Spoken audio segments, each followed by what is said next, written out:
In this video of CSS, we will talk about layers.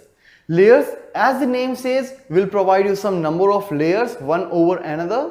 So basically, it will give you the options, or it will give you a look and feel of the third coordinate, that is the Z index. Like for now, we have two coordinates, that is horizontal is x-axis, vertical is y, and this one using the layers options, you will get the Z index as well. That will give you a look and feel of one div over another div and so on. So let's see a practical implementation where we are going to implement the layers in CSS. So as far as layers are concerned, here I have placed three different divs which will be behaving as a layer, and let's see what all attributes are there.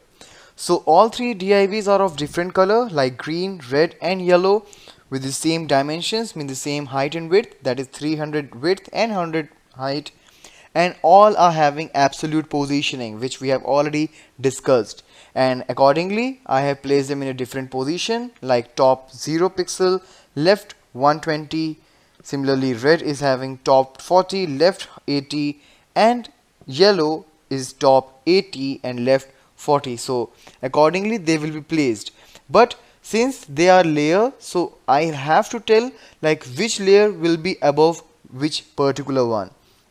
So that particular thing will be told by the last attribute out here, that is the Z index, and it will actually tell you the sequence. That means Z index 1 means first of all it will be yellow, then above yellow I will put red because its index is 2, and above red I will put green because its index is 3. So 3 will be at the top, red will be after green, and yellow is at the bottom. So let's save it, and here you can see the output. Alright, so green is at the top, red and then yellow.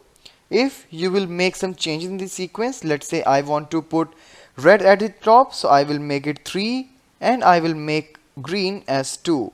So when I will save, you will see that red is at the topmost position.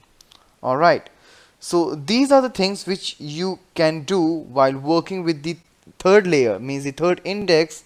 So these are the things which you can do while working with the third axis, that is the Z axis, while working with layers in CSS.